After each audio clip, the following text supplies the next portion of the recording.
Muy buenos días, mi nombre es Leandro Caribó, soy neurooftalmólogo de la ciudad de Córdoba, Argentina, y es un honor estar aquí con ustedes dentro del contexto de la carrera de médico especialista en oftalmología por invitación de la SAO para brindarles una revisión sobre el tema de hipertensión intracraneana idiopática. Y nos vamos a concentrar en lo que es principalmente manejo y terapéutica de esta patología que, si bien es rara, estoy seguro que alguna vez a lo largo de sus carreras como oftalmólogos generales se la van a encontrar, y que tiene la característica de que nosotros, como especialistas en oftalmología, tenemos un rol clave tanto en su diagnóstico como en su tratamiento y seguimiento. Para comenzar, les voy a mostrar un caso bastante prototípico de la patología. Se trata de una paciente de sexo femenino de 20 años de edad que consulta por una cefalea intensa de algunos meses de duración, que era continua, empeorada por las noches, no calmaba con antiinflamatorios no esteroideos. La paciente había consultado por clínica médica y neurología y se le habían realizado estudios de laboratorios y exámenes neurológicos completamente normales. Posteriormente, la paciente desarrolla diplopía horizontal y oscurecimientos visuales transitorios. ¿Qué significa esto? Pérdidas de algunos segundos de duración de la visión, ya sea uni o bilaterales, en lo que los pacientes refieren que como que se les apaga la luz, quedan sin visión durante algunos segundos, sobre todo cuando cambian de posición. En ese momento consulta con oftalmología, donde se objetiva la presencia de un edema de papila en ambos ojos. En ese momento se decide la derivación a neurooftalmología. Cuando la recibimos, la paciente presentaba un examen completamente normal, como vemos allí, con excelente agudeza visual, no había pérdida de la visión de los colores, pupilas normales, sin defecto pupilar aferente relativo, pero al examen de la motilidad sí había una leve paresia bilateral de los sextos nervios. En el fondo de ojo destacaba la presencia de papilas hiperémicas sobreelevadas con borramiento de sus bordes, también borramiento de la emergencia de los vasos sanguíneos de la papila.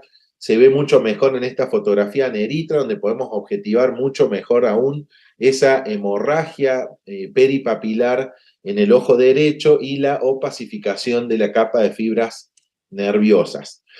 Como siempre en estos casos, el OCT, la OCT nos sirve de mucha ayuda para poner, digamos, en términos objetivos el edema de papila que estamos viendo a través del fondo de ojo. La OCT corroboraba la presencia de un engrosamiento de la capa de fibras nerviosas de manera bilateral, a predominio en ojo derecho, como vemos allí en la data, y la campimetría computarizada de la paciente mostraba, como vemos allí, lo que llamamos aumento de la mancha ciega bilateral, ¿sí? De manera tal que estamos frente a una paciente con cefalea, oscurecimientos visuales transitorios, con un examen de vía visual normal, parece al sexto nervio, edema de papila bilateral y aumento bilateral de la mancha ciega. Dentro de esta clínica, sin duda, nuestro síntoma o signo orientador o clave va a ser el edema de papila bilateral. Sin duda tenemos que dirigir allí nuestra atención y evaluar esta paciente en base a ese signo clave. Cuando estemos frente a un paciente con edema de papila bilateral, tenemos que plantearnos una serie de diagnósticos. Por supuesto que no siempre es tan fácil llegar a la etiología de ese edema de papila.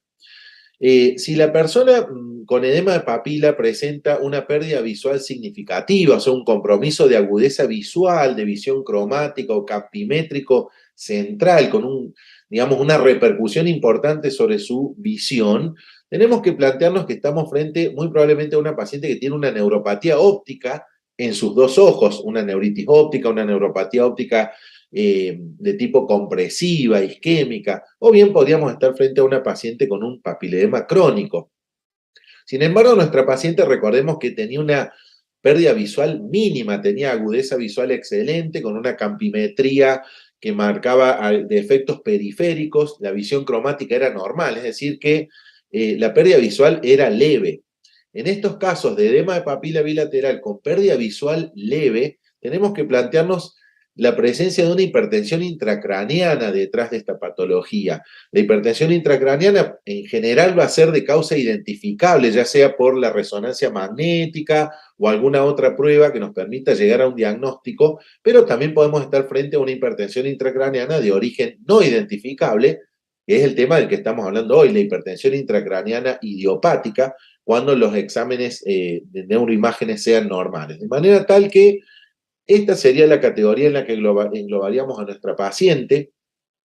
Estaríamos hablando de una paciente que está sufriendo un papiledema, y aquí me quiero detener un poquito.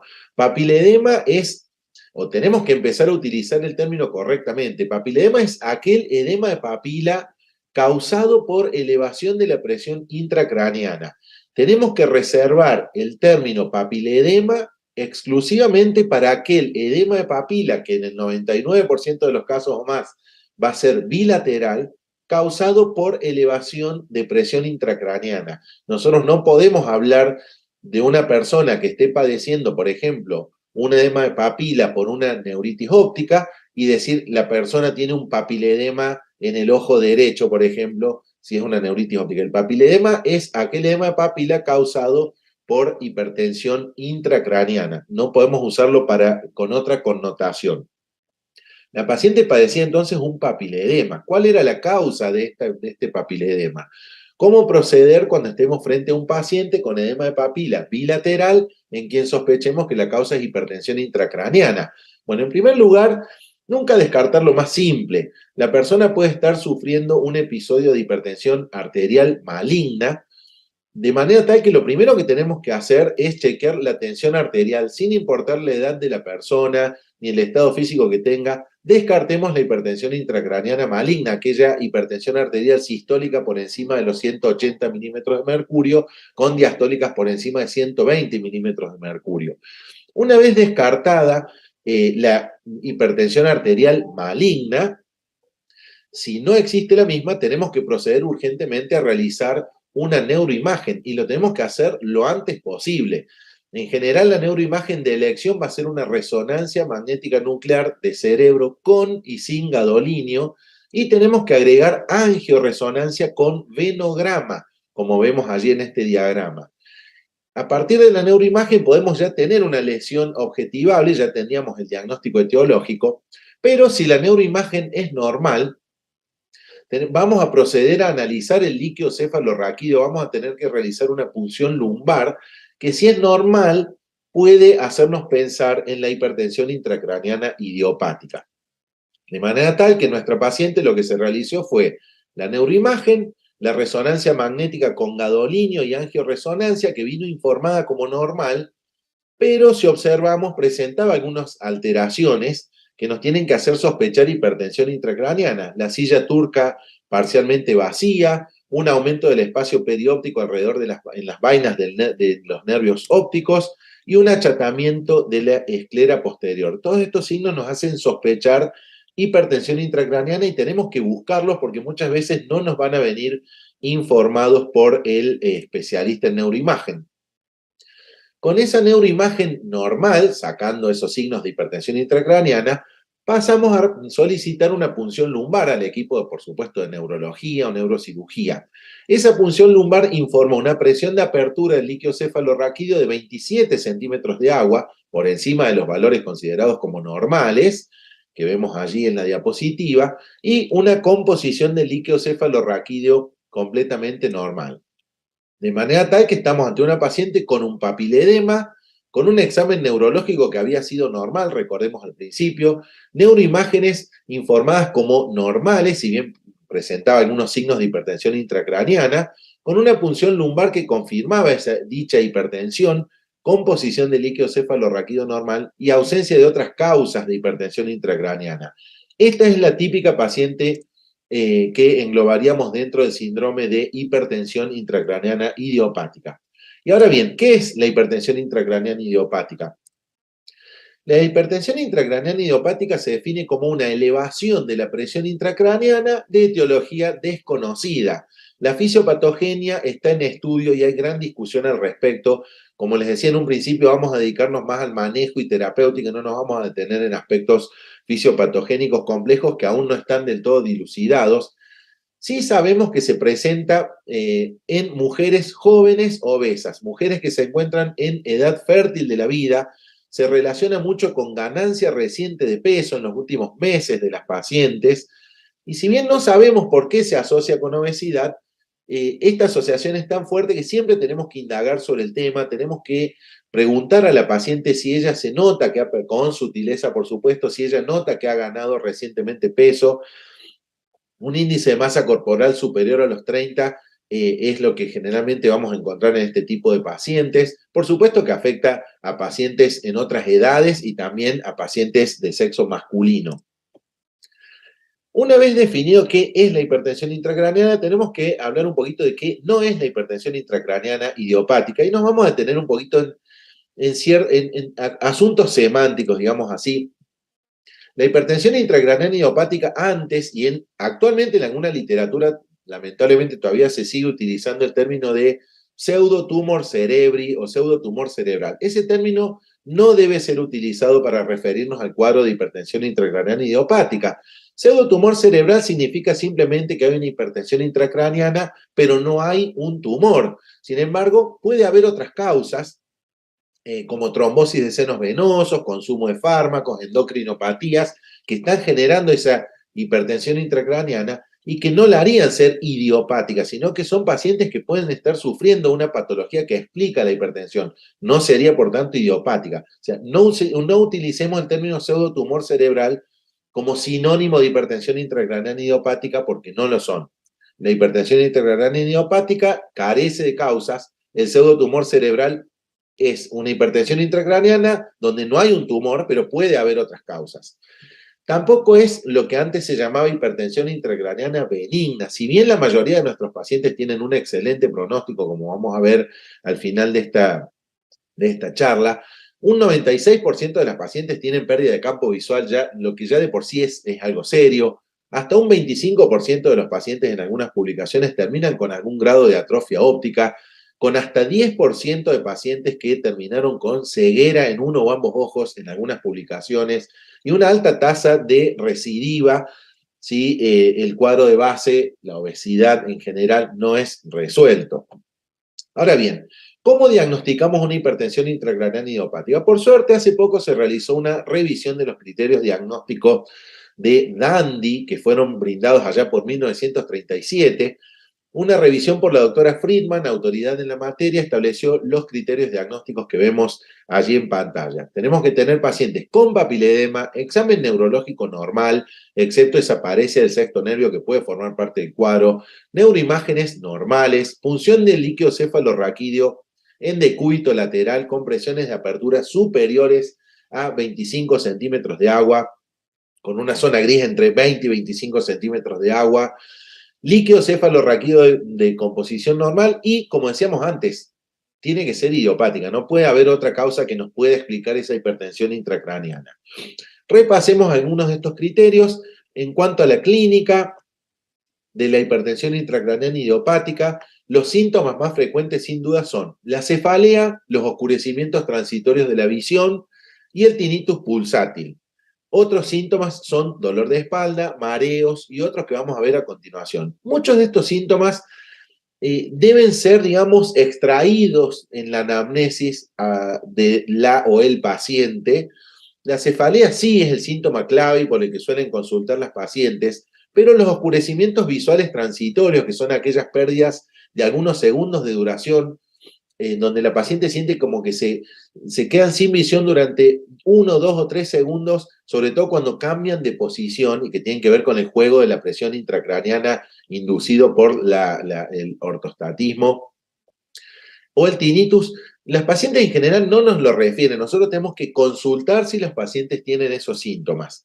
Otros síntomas menos frecuentes, dolor de cuello, visión borrosa, trastornos cognitivos, dolores radiculares y la diplopía, que podríamos pensar que es bastante frecuente, como vemos, es uno de los síntomas menos frecuentes en las series consultadas. En cuanto a los signos, bueno, lo típico, el papiledema, el típico edema de papila bilateral en forma de corcho de champaña, que no siempre lo vamos a encontrar en un estadio tan avanzado, la tomografía de coherencia óptica, que sirve para darle forma a ese papiledema, poder hacer un adecuado seguimiento, es una herramienta súper útil para confirmar a veces y para seguir la evolución de nuestros pacientes.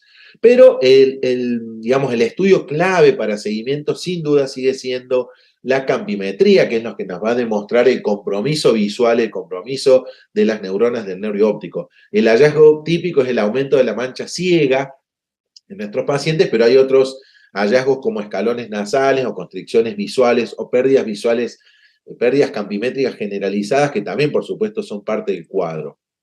Siguiendo con los criterios diagnósticos, las neuroimágenes, como dijimos, la neuroimagen de elección es la resonancia magnética nuclear de cerebro y órbitas, con y sin gadolinio y angioresonancia. La resonancia nos debe venir informada como normal, tiene que haber una ausencia de masas o hidrocefalia, pero sí hay algunos hallazgos radiológicos que tenemos que buscar, como les decía en un principio, y que nos van a aumentar la sospecha del cuadro. Incremento del espacio subaracnoideo perióptico, achatamiento de la esclera posterior, silla turca vacía o parcialmente vacía, atenuación o estenosis de los senos venosos cerebrales. Una vez que tenemos nuestra neuroimagen normal, pasamos a la punción lumbar. La punción lumbar lamentablemente se hace necesaria en nuestros pacientes, por supuesto que necesitamos la ayuda de nuestros colegas neurólogos o neurocirujanos. La punción lumbar debe ser realizada en decúbito dorsal, no puede ser realizada en otra posición, por ejemplo, sentada. Tenemos que tener en cuenta que el valor de más de 25 centímetros de agua es patológico, con una zona gris de entre los 20 y 25 centímetros de agua. Sin embargo, es un test que a veces puede resultar de cierta confusión. Existe variación diaria, así como tenemos variación diaria de la presión intraocular, la presión intracraneana también va mostrando fluctuaciones a lo largo del día, y eso puede llevar a que la persona puede tener presiones falsamente altas o bajas según la posición en que se hizo la punción lumbar, el horario del día, si se hizo o no algún tratamiento previo que pueda reducir la presión intracraneana. La composición del líquido cefalorraquídeo debe ser normal. Se pide la punción lumbar para descartar justamente presencia en el líquido cefalorraquídeo de hallazgos que sugieran alguna etiología inflamatoria o bien oncológica.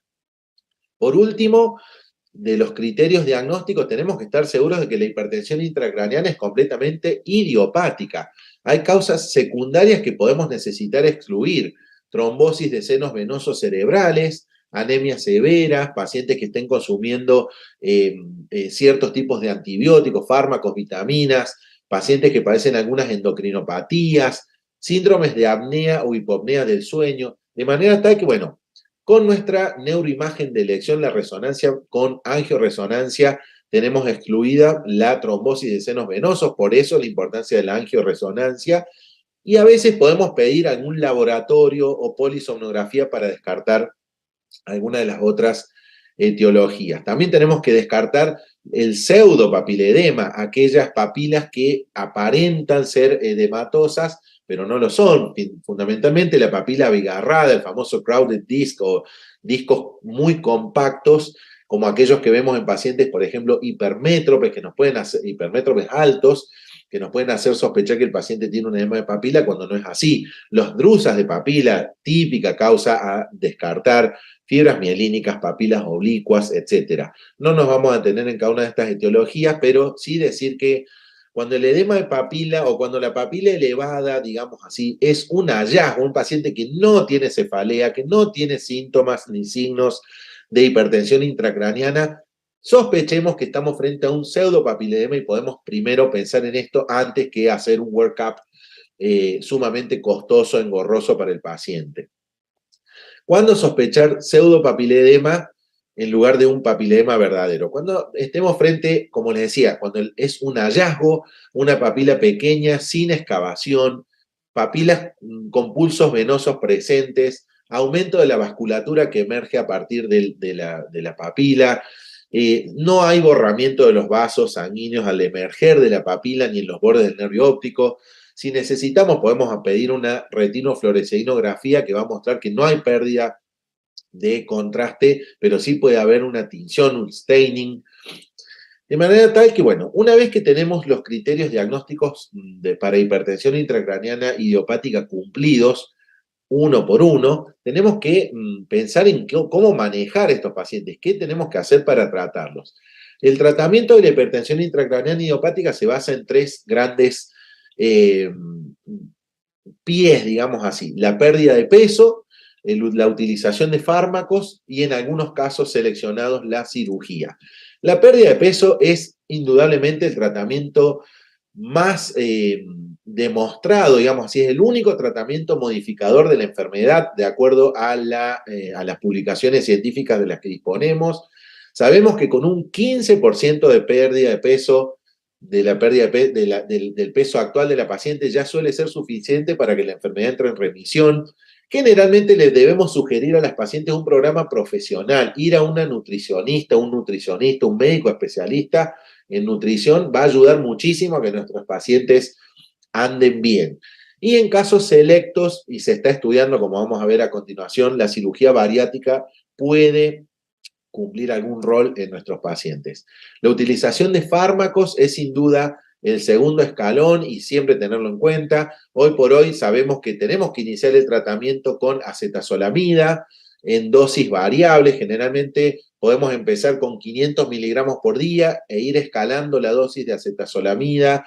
Nosotros sabemos que en nuestro medio el comprimido trae 250 miligramos, así que en general podemos empezar con 2 comprimidos de acetazolamida por día e ir escalando la dosis hasta 4 gramos por día, que es una megadosis que pocas veces es necesaria y que pocos pacientes van a tolerar.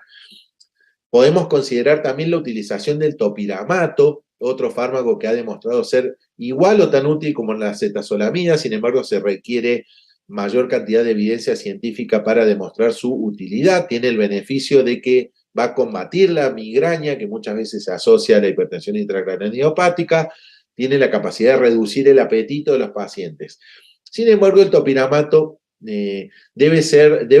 requiere una evaluación exhaustiva del ángulo de drenaje iridocorneal porque es capaz de inducir glaucomas agudos de ángulo cerrado en pacientes que tengan un ángulo predispuesto. Así que antes de dar topiramato, chequemos el ángulo iridocorneal. Otros diuréticos como la furosemida también se pueden utilizar y hay nuevos fármacos que se ven llegar en el horizonte, algunos de los cuales ya están disponibles como la liraglutida, la exetanida, fármacos que se utilizan para el tratamiento de la glucemia. Todos estos fármacos tienen un factor en común que es su capacidad de reducir la producción de líquido cefalorraquídeo y algunos de ellos tienen el beneficio adicional de que son capaces de regular el apetito de nuestros pacientes, lo cual va a ayudar a la pérdida de peso sumamente necesaria en esta patología. Por último, algunos pacientes van a requerir cirugía, ya sea porque tienen una clínica aguda, fulminante, o porque su evolución no muestra beneficios por tratamiento que, como hablábamos antes, la pérdida de peso y los fármacos, que son siempre el tratamiento de elección de entrada. Hay distintas opciones: derivaciones de líquido cefalorraquídeo, fenestración de la vaina del nervio óptico, stenting de senos venosos cerebrales, cirugía bariátrica. Ninguna de estas técnicas ha demostrado fehacientemente una ventaja por encima de las demás y se pueden utilizar una u otra en base a la necesidad y en base a la disponibilidad según el medio en donde nos estemos desempeñando, ¿sí? ¿Cómo seguir a nuestros pacientes con hipertensión intracraneana idiopática? Bueno, siempre hacer un examen oftalmológico completo. El estudio clave es la campimetría computada. El OCT sirve siempre como un método secundario de seguimiento útil, pero no reemplaza la campimetría. Y tenemos que tener en cuenta siempre un seguimiento del peso de los pacientes, generalmente en contacto con un especialista en nutrición. Y no nos van a servir para seguimiento la evaluación de la agudeza visual, la visión cromática o punciones lumbares repetitivas. Por último, hablar un poco de la hipertensión intracraneana fulminante, solamente decirles a grosso modo que se trata de un cuadro de hipertensión intracraneana sumamente agudo y severo, con una pérdida visual que de entrada es muy grave, con gran compromiso de agudeza visual, campimétrico. En estos casos no podemos perder el tiempo, no aplican las normas anteriores de la pérdida de peso y los fármacos de entrada, sino que tenemos que hacer un régimen rápido farmacológico con acetazolamida. Es el único caso donde podemos utilizar esteroides endovenosos, pero solo por tiempos cortos y en preparación para una cirugía de todas las que nombramos antes, que debe ser realizada de la forma más urgente posible para evitar la ceguera en este tipo de pacientes. El pronóstico de las pacientes, sacando aquellos casos de hipertensión intracraneana fulminante, es excelente, pero nuestras pacientes, por supuesto, pueden quedar con algún déficit residual y están expuestas a la posibilidad de recidivas, sobre todo si ganan peso nuevamente. Factores de mal pronóstico son el sexo masculino, la obesidad o ganancia de peso reciente, la raza negra, la clínica aguda o la ausencia de cefalea, que es una de las características más serias porque no alerta al paciente a tiempo, nos consultan mucho más tarde y, por supuesto, el pronóstico visual, la muerte neuronal ya va a ser más severa, ¿sí? No se asocian al mal pronóstico el grado de papiledema, los oscurecimientos visuales transitorios, el embarazo o el parto vaginal. Hay novedades sobre hipertensión intracraniana idiopática, por suerte hace relativamente poco, contamos con un consenso internacional sobre diagnóstico y manejo de esta patología, pueden buscarlo y van a acceder a información de primer nivel consensuada a nivel internacional.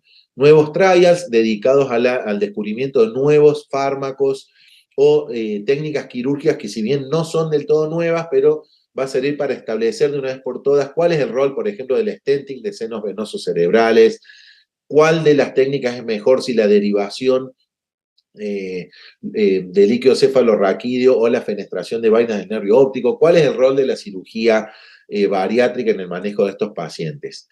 Les agradezco muchísimo su atención, espero que esta clase les haya sido útil y les envío mis saludos y será hasta la próxima. Muchas gracias.